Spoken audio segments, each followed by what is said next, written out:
হাবিয়া দুনিয়ার মধ্যে নাই। ইন্না লিল্লাহি ওয়া ইন্না ইলাইহি রাজিউন। এই কথা বলে দৌড়িয়া পিসাবের বাড়িতে গেল।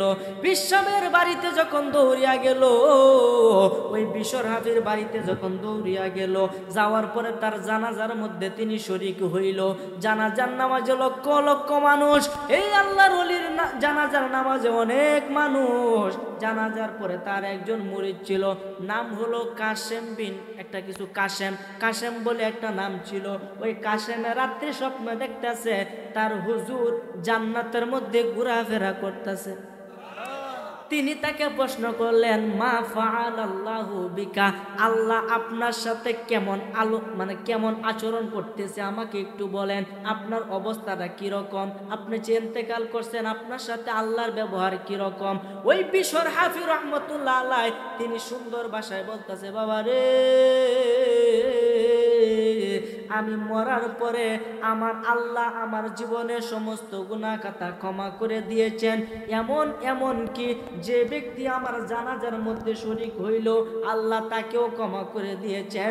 আমি আল্লাহর দরবারে ফরিয়াদ করলাম, আল্লাহ শুধু আমার জানাজা না, এই পৃথিবীর মধ্যে কিয়ামত পর্যন্ত যত মানুষ আসবে, যদি আমার নামকে মোহাব্বত করে, বিশর হাফিকে মোহাব্বত করে ভালোবাসে, আল্লাহ সকলকে তুমি মাফ করে দিবা।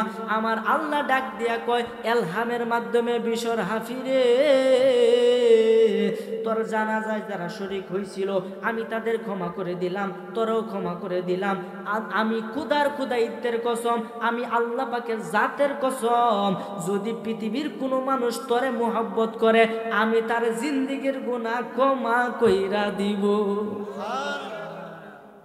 আমরা কত ভাগ্যবান! হ্যাঁ, চিন্তা করেন, এই আল্লাহর ওলিকে মোহাব্বত করলে আমাদের গুনাহ মাফ। সুবহানাল্লাহ কইতেন না? তার জন্য মোহাব্বত করা দরকার আছে না নাই? এই জন্য খারাপ কামে বাধা দিতে হবে, নেক কাজের দিকে অগ্রসর করতে হবে, আল্লাহর ওলিকে ভালোবাসতে হবে।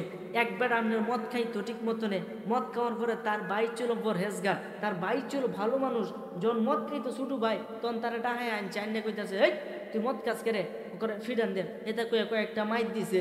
সে আবার গেছে মদ খাইতো, মদ খাওয়ার পরে যখন রাস্তা দিয়ে আইটাইতেছে, ড্রেনের মধ্যে একটা ছোট্ট কাগজের টুকরা পাইছে, যেটার মধ্যে বিসমিল্লাহ লেখা ছিল।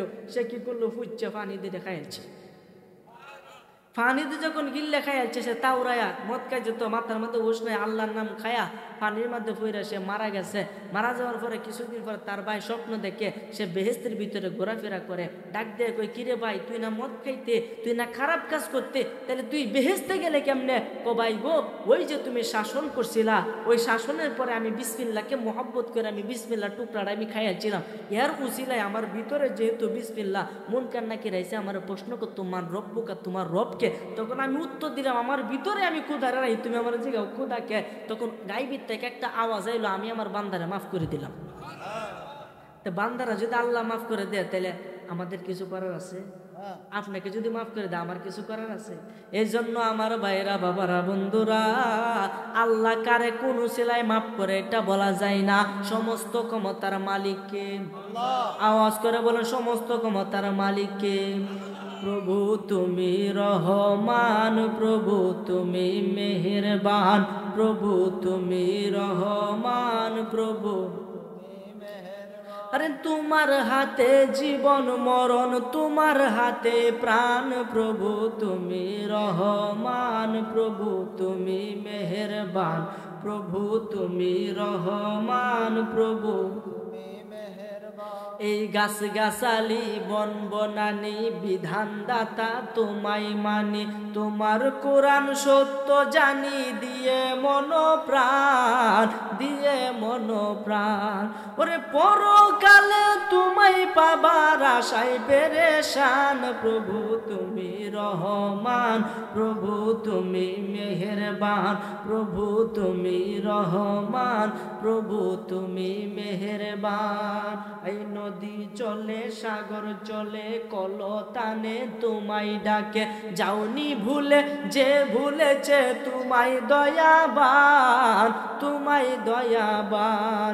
আরে পাখির কণ্ঠে বাঁশ বাগানে শুনি তোমার নাম, প্রভু তুমি রহমান, প্রভু তুমি মেহেরবান, প্রভু তুমি রহমান।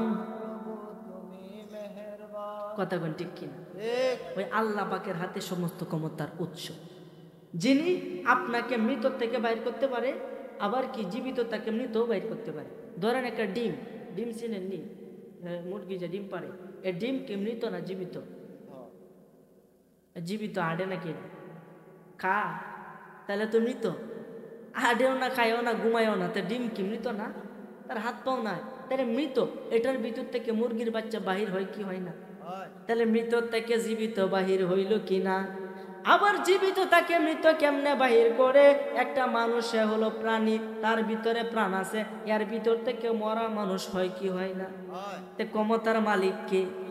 সমস্ত কিছুর মালিক হলো আল্লাহ, যিনি মৃত তাকে জীবিত আর জীবিত তাকে মৃত বাহির করতে পারে। ফেরাউনের মতো এত বড় একটা অত্যাচারী রাজাও মুসা আলাইহিস সালামের যে চরম শত্রু ছিল, তারেও সে নিজে ফালছে। ঠিক না বেটি? ঘটনাটা তো আপনি জানুন, তাও আবার আমি একটু কইতাম নি। এই মুসা আলাইহিস সালামের যুগে ফেরাউনে তার গণক আছে না, এই গণক গণতো আগে, গণ্যে কয়ে দিত কোন সময় কি হইব। যখন গণ্যে জ্যোতিষী কইতাছে, যে শয়তান আগে কয়ে দিত তার কানে কানে, জ্যোতিষী কইতাছে, হুজুর এমন একজন লোক আইব আমনে জামানায় যে আমনের গদ্দি থাকতো না। ও কি কস? তাই নাকি? কহ আমনে গদ্দি ঠিক টিহা রাখতেন না? কেরে? ও এমন একজন লোক আইতাছে যে এখনো মায়ের গর্ভ যায় নাই, কিন্তু চলে যাবে, আপনি শত চেষ্টা করলেও চলে যাবে। আমি হলাম রাজা, আমার আদেশে এক ঘাটের মধ্যে বাঘে গরুতে ফানিকা, আমার আদেশে তুই কি কর? সমস্ত ঘরের মধ্যে 2 জন করে প্রহরী পাঠায় দিল, পুলিশ পাঠায় দিল, যে যাও যাও যাও, প্রত্যেকের ঘরে যাও, দেখো স্বামী স্ত্রী যাতে মিলন হতে না পারে। নাউজুবিল্লাহ, এতে খারাপ কাজ আরো আছে? স্বামী স্ত্রী আলাদা করেছি, প্রত্যেক ঘরে ঘরে 2 জন করে ফেরাউনের সৈনিক। স্বামী স্ত্রী একসাথে হতে পারবে না, কারণ একসাথে হইলে তো গর্ভে চলে যাবে সন্তান, এরপরে কি হবে? এই ফেরাউনের গদ্দিরা তো লাত মেরে ভালাই দিব, না না না, এটা কখনোই সম্ভব না। এই কথা বলে সে কি করলো? প্রত্যেকটা ঘরে ঘরে 2 জন করে প্রহরী মোতায়েন করে দিল। কিন্তু আল্লাহর সিদ্ধান্তের উপরে কি কারো হাত আছে? আল্লাহ যার ইচ্ছা যে সময় রাখে, যে হালে এই সময় রাখবো। হঠাৎ করে মুসা আলাইহিস সালামের যে ঘরে জন্মগ্রহণ করবে, ওনার পিতা মাতা এক ঘরে ছিল, ওই সময় 2 জন প্রহরীও ছিল। তাদের চোখে আল্লাহ এত ঘুম চাপায় দিছে, তারা এমন ঘুম ছিল 2 জনে মিলন হইয়া গেল। মুসা আলাইহিস সালাম মায়ের গর্ভে চলে গেল। মায়ের গর্ভে যখন চলে গেল, কিছুদিন পরে গণকরে আনছে। এই আমি তো অনেক পড়া পাহারা দিছি, দেখছে গণ্য এখন কি অবস্থা? গণ্য দেখ, হুজুর সর্বনাশটা করছে, আপনার শত্রু তো মায়ের গর্ভ গেছে গা। সুবহান, এটি কিবা সম্ভব? দেখছো কারবারটা? আমি এত পাহারা দেওয়ার পরেও যদি এই অবস্থা হো, তাইলে কি হইব? এই কথা বলার পরে বলতেছে, আমি ঘোষণা করে দিলাম, আমার এই রাজত্বের যে মার গর্ভ থেকে ছেলে সন্তান হবে, তাকে হত্যা করো। নাউজুবিল্লাহ, আসতে কর। ছোট বাচ্চা হইলে মারে লাগবো, তাইলে এটি কি বালা জিনিস? আই সর্বনাশ, এতে খারাপ কাজ আর কি হতে পারে? সন্তান হয় আর ফেরাউনের সৈনিককে মাইরালা, বলেন রাখে আল্লাহ মারে কে? ঠিক না বেটি? এই মুসা আলাইহিস সালামের চরম শত্রু ছিল ফেরাউন। ওই ফেরাউনের নিজের ঘরে মুসা আলাইহিস সালাম বড় হইল, তাও আবার কত চেষ্টা করছে তারা হত্যা করার জন্য। কেলাকার, আরে কেউ বুঝিতে পারে না রে আমার আল্লাহ পাকের খেলা, আরে কেউ বুঝিতে পারে না রে আমার মাওলা পাকের খেলা। জোর করিয়া বুঝতে গেলে তার গোটে মরণ জ্বালা কন্যা, জোর করিয়া বুঝতে গেলে তার গোটে মরণ জ্বালা। কেউ বুঝিতে পারে না রে আমার আল্লাহ পাকের খেলা। জোরে কইন সুবহানাল্লাহ। ইউনূস আলাইহিস সালাম মাছের পেটে আসিন কি আসিন না? 40 দিন কই আসিন? হজম হইছে? কেলাকা। এই জন্য আমার ভাইরা, বাবারা, বন্ধুরা, ওই মুসা আলাইহিস সালাম মায়ের গর্ভে চলে আসছে। অনেক দিন হইল গোপনে গোপনে তাকে। মুসা আলাইহিস সালামের জন্মের সময় হয়ে গেছে। ওই সময় ওর মা স্বপ্ন থেকে দেখতেছে, তার ভিতর থেকে যে সন্তানটা হবে, ওই সন্তানটার একটা বাস্কের ভিতরে বইরা নদীতে বাসায় দিতে হবে। সে তাই করলো, খুব গোপনে তার জন্ম হইল। ওইদিকে শত শত ছেলে সন্তান এই ফেরাউনে মারতেছে। আহা, কত অপূরব, কত বেদনাদায়ক একটা দৃশ্য এটা। মুসা আলাইহিস সালামকে যখন জন্মগ্রহণ করা হলো, একটা বাস্কের ভিতরে বইলা নদীর উপরে ছাইরা দিল। সুবহানাল্লাহ। নদীর পানি ধরেন উত্তর থেকে যাইতেছে দক্ষিণ ভাই। এখন যদি একটা কিছু রাখেন তাহলে এটা কোন জোর যাইব? দক্ষিণ দিকে যাইতো না? কিন্তু এটা কি করছে জানেন, পানি যেতেছে ইম্যা, বাষ্প যায় হিম্যা। সুবহানাল্লাহ, উল্টা ভাই যেতেছে। এইটা দেখে তো সবাই তাজ্জব। মুসা আলাইহিস একটা বোন ছিল ছোট, এই বোনটারা এই ফেরাউনের বাড়িতে কাজ করতো, কামলা দাসী হিসাবে ছিল। সে বাড়ি থেকে বলতেছে, আম্মা সন্তান যে হয়েছে এই ফেরাউনের শুনলে তো মাইরালবো। আমি স্বপ্ন দেখছি এভাবে সাইরা দেওয়ার লাগবো, তাই বলে বাঁচবো। এক কাজ কর, তুই পিছিয়ে পিছিয়ে গিয়া দেখ বাস করে কোন লাগার চা। সুবহানাল্লাহ, পিছে পিছে ফাটাইয়া দিল। ওই বাষ্পটারে যখন এই নদীর মধ্যে চাললো, পানি যা এইদিকে বাষ্প যা ওইদিকে মানুষ হয় তামসা দেহে। এটা তো কি বাষ্প, যা মানুষের ধরতো বাষ্প জায়গা দূরাহি। আর এই তো তাজ্জব ব্যাপার, কোনো মানুষ ধরতে পারে না। এটা যাইতে যাইতে যাইতে যাইতে যাইতে যাইতে ফেরাউনের স্ত্রী যে জায়গায় আসিয়া গোসল করে ওই জায়গার মধ্যে বাষ্প গিয়া থামছে। আসিয়া গোসল করে ফেরাউনের স্ত্রী, যে আল্লাহকে চিনছে আল্লাহকে মানছে, কিন্তু ফেরাউনে কইতো আনা রব্বুকুমুল আলা, আমি হইলাম তোমরার বড় খোদা। কিন্তু তার স্ত্রী তারে মানতো না, সে এক আল্লাহকে বিশ্বাস করত। এই জন্য ফেরাউন তারে অনেক যন্ত্রণা দিছে। আমার আল্লাহ ডাক দেয়া কই, জিব্রাইল রে, আমার এই বান্দির জন্য তুমি বেহেশতের দরজাটা খুলে দাও। ফেরাউনের স্ত্রী হইয়াও সে যাবে কোথায়? বেহেশতে। যখন এইভাবে এই ফেরাউনের স্ত্রী গাড়ির মধ্যে লাগছে, ফেরাউনের স্ত্রী গেছে গোসল করতে আসিয়া, সে ব্যক্তি বলতেছে না, আমি শিশুকে এটাকে মারবো না, আমি এই শিশুটাকে ফালবো, কারণ ফেরাউনের কোনো সন্তান ছিল না, আমি আর ফালাম। এই কথা কইয়া লয়ে গেছে ভাই। ফেরাউনে কইতেছে সর্বনাশটা করছে, আমি কিন্তু হমানে ফুল হওয়ার মাইর হেলতেছি আমার আনাল্লাম। এই কিন্তু শত্রু, এক নম্বর শত্রু হইব। কারণ সে জীব দিনের দাওয়াত দিব, লা ইলাহা ইল্লাল্লাহু মুসা কালিমুল্লাহ, লা ইলাহা ইল্লাল্লাহু দাউদ খলিফাতুল্লাহ। এক এক নবীর এক এক কালিমা ছিল। মুসা আলাইহিস সালাম এই কালিমার দাওয়াত দিব, এটা তো হেরা জানে না। সুবহানাল্লাহ, জ্যোতিষীও নাই, সে ফালতেছে, বড় করতেছে, বড় করতেছে। অন বড় যে করব, দুধ তো খাওয়ানি লাগবো, দুধ ছাড়া কি বড় হইব? এখন কি যার তার দুধ দিলে কি খাইব নাকি? কিন্তু অসংখ্য অগণিত মহিলা আছে, যে মহিলা সন্তান হইছে আর খালি ফেরাউনে মারছে, তাদের বুকে তো দুধ আছে, ঠিক না বেটি? অন প্রত্যেকের দাসীর খবর দিছে, এই আমার ছেলেকে যে দুধ পান করায় বড় করতে পারবো, আমি তার এত এত পুরস্কার দিব। এই রাজার এই কথা শুনে সমস্ত মহিলারা যারা এই বাচ্চা জন্ম দিয়েছে তারা সবাই আইছে, একসাথে হইছে।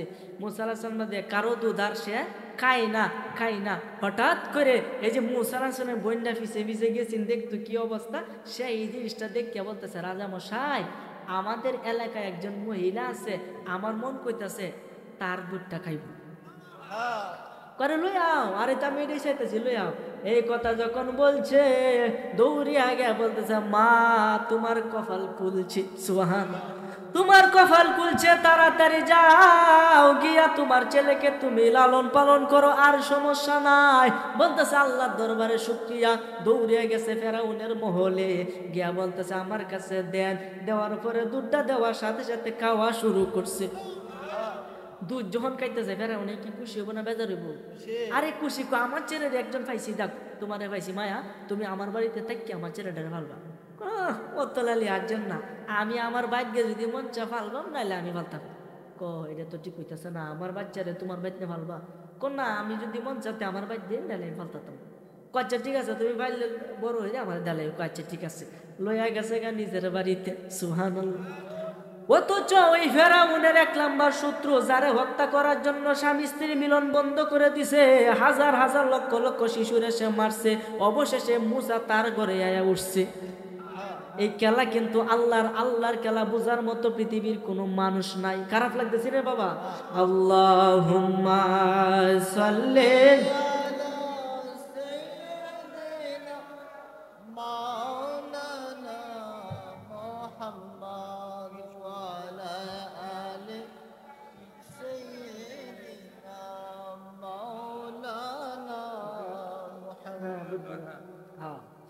যাই হোক, আমার সময় কিন্তু খুব কম, আমি শেষ পর্যায়ে চলে আসছি।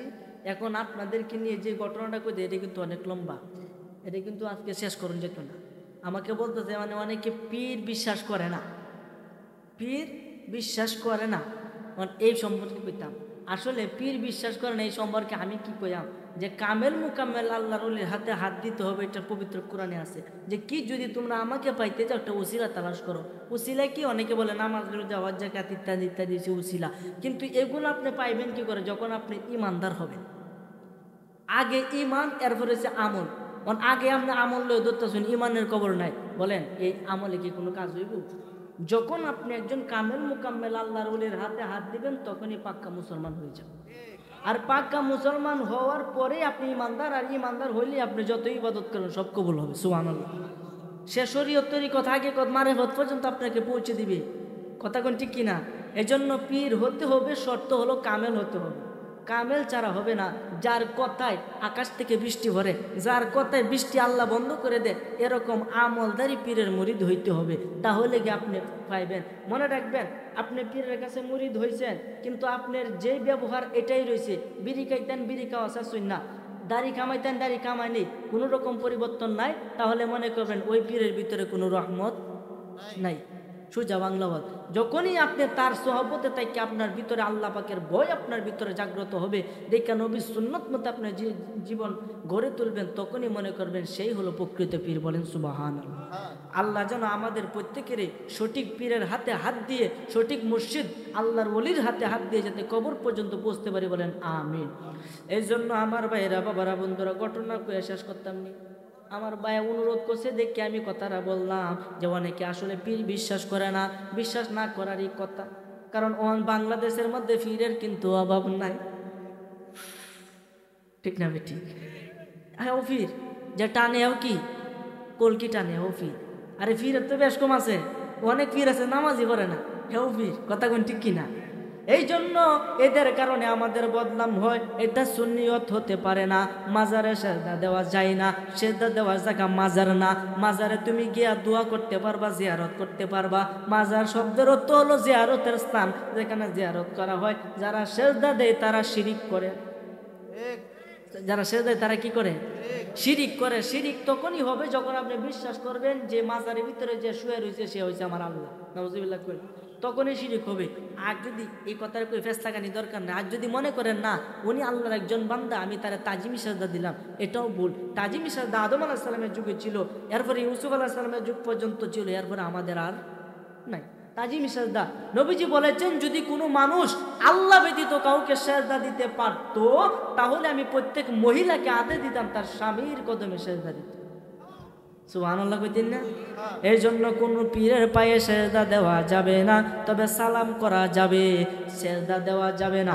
এই জন্য আমার বাবারা ভাইরা বন্ধুরা, আমি মুফতি না, আমি ফতুয়া দিতে জানি না, যতটুকু জানি ততটুকু বললাম। আল্লাহ আমাদের প্রত্যেকের সঠিক বুঝদান করুক, বলেন আমিন। এই জন্য আমার ভাইরা বাবারা বন্ধুরা বলতেছিলাম, মুসা আলাইহিস সালামকে তার মা নিয়ে গেল অনেক বছর পরে, যখন তাকে আবার ফিরায় দিবে, ফিরায় দেওয়ার পরে মুসা আলাইহিস সালামকে ফেরাউন একটু কুলো লইছে, কো বাবা আর একটু সুমা দিতে লইছে। মুসা আলাইহিস সালাম এমন জোরে একটা সর মারছে, মনে হয় 40 জন মিললে সরটা দিছে। বলেন, সে হলো রাজা, এমন সর মারছে, সর্বনাশটা করছে, এত ঢাট বেড়া ডারে না, এই আমার শত্রু। বলেন সুবহানাল্লাহ। এই আমার শত্রু 1 নাম্বার, আমি তার এখনই হত্যা করবো। আছে কইতে স্বামী মাথাটা একটু ঠান্ডা করেন, এর দুধের শিশু কিছুই বুঝে না, হয়তো বা ভুলে চট্টর মারছে, আপনি কাজ করেন, এ বুঝে না কিছু, আপনি মনে কিছু নেই, তুই খায় দেখতে কেমন লাগে, এমন সর মারছে, দেখ আমার সাফা সরাই যাচ্ছে, উপায় নাই, আমি পরীক্ষা করব ওই ব্যক্তি কি দুধ আল শিশু নাকি আসলেই কি জ্ঞানী, আমি তারে পরীক্ষা করব। এই কথাটা কইয়া, এই কথা যখন বলছে, বলার পরে এক জায়গার মধ্যে একটা স্বর্ণ রাখছে, আরেক জায়গার মধ্যে আগুন রাখছে। বলেন, স্বর্ণর কালার আগুনের কালার থেকে একটু ড্যাম না, আর আগুনের কালার থেকে স্বর্ণর থেকে একটু বেশি না? সে যদি দুধ আলি হয় তাহলে লাল দাঁতকে ধরবো, কথা কোন ঠিক কিনা? আর যদি জ্ঞানী হয় তাহলে স্বর্ণকে ধরবো। এই ভাইবা আসিয়া বলতে, স্বামী গো এটা করার দরকার নাই, আল্লাহ দেখে কি দেখে না? আল্লাহ সবকিছু দেখতেছে, খেলাটা আল্লাহরই খেলা। যখন সামনে স্বর্ণ রাখলো, আরেক কানের মধ্যে এভাবে আগুন রাখলো। রাখার পরে মুসা আলাইহিস সালাম তো জ্ঞানী, সে তো শুরু থেকে তার মাথার ভিতরে জ্ঞানে টইটুম্বর, সে যাইতেছে স্বর্ণের মাঝে ধরতো। আল্লাহ আদেশ করছে, জিব্রাইল এখন তোমার কাজের টাইম হয়েছে, তাড়াতাড়ি গিয়ে তোমার কাজটা করো। গেছে স্বর্ণের মাঝে হাত দিত, জিব্রাইল হাতটা সরাইয়া আগুন নিয়ে একবারে মুহ দিলছে। আগুন যখন মুখে দিছে, বলেন আগুনে কাউরে খাতির করে নাকি? মুসা আলাইহিস সালামের এই জিহ্বাটা টুটটা পড়ে গেছে। তখন সে সঠিকভাবে আল্লাহর কথা বলতে পারতো না। যখন বড় হইল, যখন নবুয়ত তার উপরে অর্পিত হইল, তখন সে দোয়া করলো, আল্লাহ আমার ভাই হারুনও তুমি নবী বানায় দেও। তখন হারুনও নবী বানায় দিছে ইসলাম প্রচারের স্বার্থে। যখন এইভাবে আগুন মুখে দিল, ফেরাউন বলতেছে সর্বনাশ, আমি তো আসলে ভুল করলাম। আসিয়া বলতেছে, ওই তোমার আগে কইছিলাম আমার ছেলে অবুঝ, দুধের শিশু, কিছু বুঝে না, তুমি তো আমার কথাটা মানলা না, তুমি তো আমার কথাটা মানলা না। আচ্ছা ঠিক আছে মানলাম, তোমার ছেলে আমার শত্রু হতে পারে না। বড় হতে লাগলো, বড় হতে লাগলো, বড় হতে লাগলো। বলেন সুবহানাল্লাহ। বড় যখন হইতাছে, ফেরাউনের পাশাতে, বলেন ফেরাউনের সেরা, বাদশার সেরা, বলেন তার কি পাওয়ার কম না বেশি? পুরা রাজ্যের মধ্যে তো তার পাওয়ার। একদিন দেখতেছে এই ফেরাউনের একটা লোক আর মুসা আলাইহিস সালামের বংশের একটা লোক, ফেরাউনের কিপ্তি মানে যে রান্না করে এরকম লোক, আর মুসা আলাইহিস সালামের বংশের এক লোক কাজে লাগছে। দোষ হয়েছে ফেরাউনের বংশের, এটা মুসানের বংশের দোষ নাই, কিন্তু হ্যাঁ খালি জোর হরে তার উপরে দোষ সাফাই দিতেছে। মুসা আলাইহিস সালাম দেখে রাগটা সহ্য করতে না পেরে এই ফেরাউনের কিপ্তির এমন চর মারছে, এক চর দিয়ে সে বিদায় মাইরেছে। এক চর দিয়ে কি উঠছে? মাইরেছে। কারণ পয়গম্বরের 40 জন যুবকের শক্তি থাকতো। সুবহানাল্লাহ বলে এক চর মাইরে ফেরাউনের কিপ্তি মাইরেছে। আই মামলা, মামলা হবে, ফেরাউনের ছেলের নামে মামলা গেছে ফেরাউনের কাছে, হুজুর বিচার চাই। কো কি বিচার? কো আপনার কিপ্তি মাইরেছে। কো কেলা? কো আপনি সেরা। কো বাদ দে, বাদ দে, রাজা স্যার আমার আর কিছু করার ছিল, বাদ দে, এটার দরকার নাই। কিছুদিন পরে মুসা আলাইহিস সালাম দেখতেছে ফেরাউনে কি করছে, নদীর পারে 4টা বিশাল বড় বড় হাতি কারা করছে, হাতির উপরে বিশাল বড় একটা চেয়ার তৈছে। এই চেয়ারের মাঝে ফেরাউনে কি উঠছে, উঠতে বলতেছে, আনা রব্বুকুমুল আলা, আমি হইলাম তোমার বড় খোদা। নাউজুবিল্লাহ। মুসা আলাইহিস সালাম কো তুই বুঝি বড় খোদা? এই কথা বইলা এই হাতির চতুর্দিক দিয়ে ঘুরে, হাতির উপরে তার উঠতে পারে না। এরপরে কাব্বয়া হাতির ট্যাং বায়া বায়া উপরে জোর উঠতেছে। ফেরাউনে ছায়া ছায়া দেখতেছে, কোথাও আমার ছেলেই তো, সমস্যা নাই। আস্তে আস্তে উপরের দিকে উঠছে, উঠতে ফেরাউনে যে আসনের মধ্যে বসে তার সামনে দাঁড়াইছে। যখনই বলছে আনা রব্বুকুমুল আলা, আমি হইলাম বড় খোদা, এই মুসা আলাইহিস সালাম এই ঠ্যাং দিয়া লাত মেরে শীত কইরা এই হাতির থেকে তারে ফালায়া উল্টা বাড়ি খাওয়াইছে। বলে বিচার কি অন বাড়ছে না কমছে? এই যে কিপ্তি মারেছি, এটা কিন্তু ডাকা আছে। অন্যায় আর একটা করছে, হেডেও বাইরেছে, তারে ফালাইছে, বাসারে ফালাইছে, এটাও বাইরেছে। ওহন কেউ পাইব, সব নষ্ট করছে দরে। বলেন সুবহানাল্লাহ। এর বিচার হবে, এই আমার সূত্র 1 লম্বা, এর বিচার হবে। এই কথা বলে মুসা আলাইহিস সালাম সব নষ্ট করছে, অবস্থাতে বেশি ভালো না। দিছে দৌড়, আর দৌড়তেছে দৌড়তেছে, ফেরাউনের সৈন্য পিছন দিকে দৌড়তেছে, দৌড়তে দৌড়তে বিশাল বড় একটা বন। এই বনের মধ্যে গিয়ে হাজির হয়েছে, যেখানে কিছু ছাগল আছে, রাখালগুলা ছাগলে চড়াইতেছে। 2টি মহিলা, 2টি মেয়ে, ফুটফুটে সুন্দর। ওই মেয়েগুলা একটা ডাকনার দ্বারা দাঁড়ায় দাঁড়ায় কান্নাকাটি করতেছে। মুসা আলাইহিস সালাম ধরে কইতেছে, তোমাদের কি হয়েছে? আমাদের একটা সমস্যা পড়ছি। কি সমস্যা? আজকে যদি এই ডাকনা না তুলি, তাহলে এই কুয়া থেকে আমার ছাগলগুলারে পানি খাওয়াইতে পারবো না। আর যদি আমি পানি না খাওয়াই, তাহলে তো আমাদের ছাগলগুলা মারা যাবে। এমন এটা তুলতে তো 7 জন লোক লাগে। কয়জন? 2 জন আর 7 জন কি হইব? যাও সে, এটা আমার বাম হাতের কাম। সুবহানাল্লাহ। এটা আমার 40 জন শক্তি আছে আমার শরীরে, বাম হাতের কাম। তোমরা স্মরণ করে কি কইন কহ? ঠিক আছে। ওই মেয়ে 2টা ছিল হযরতে শুআয়ব আলাইহিস সালামের মেয়ে। বলেন সুবহান আল্লাহুম্মা সাল্লি মাওলানা মুহাম্মদ সাইয়্যিদিনা মাওলানা মুহাম্মদ। বাবার আপনাদেরকে আমি কষ্ট দিব না, আমি এখনই আপনাদের সামনে থেকে বিদায় নিব হুজুর আসলেই, কারণ আমার আলোচনা 1 ঘন্টার উপরে হয়ে গেছে। অলরেডি। আমি আর সামনে আগাবো না, শুধুমাত্র এটুকু বলতে চাই, দুনিয়ায় আপনি আমি এসেছি, ছিলাম না, এসেছি, আবারও কি থাকবো না, যেতে হবে কবর দেশে। ওই কবরে কি নিয়ে যাবেন একবার চিন্তা করেন। এই যে শাবান মাস কিন্তু পড়ে গেছে, শাবান মাস পড়ে গেছে না, আজকে 2 তারিখ, শাবান মাস পড়ে গেছে। নবীজি নিজে বলেছেন রমজান মাস হলো আল্লাহর মাস, শাবান মাস হলো আমি নবীজির মাস। সুবহানাল্লাহ। এই শাবান মাসে ইবাদত করবেন। রজব মাস, যে গত রজব মাস গেছে, নবীজি বলছেন এটা হচ্ছে বিসি লাগানোর সময়, আর শাবান মাস ফসল উঠবো, এখানে পানি দেওয়ার সময়, আর রমজান মাসে ফসল কাটার সময়। কেমনে?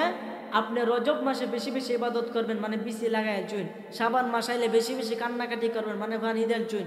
এই গাছের মাঝে গাছগুলো বড় হইতেছে, আপনার অন্তর পবিত্র হয়ে গেছে, রমজান মাসে বয়ে বইটা স্বাদ বুক করবেন। এই জন্য 3টা মাসকে সম্মান করবেন।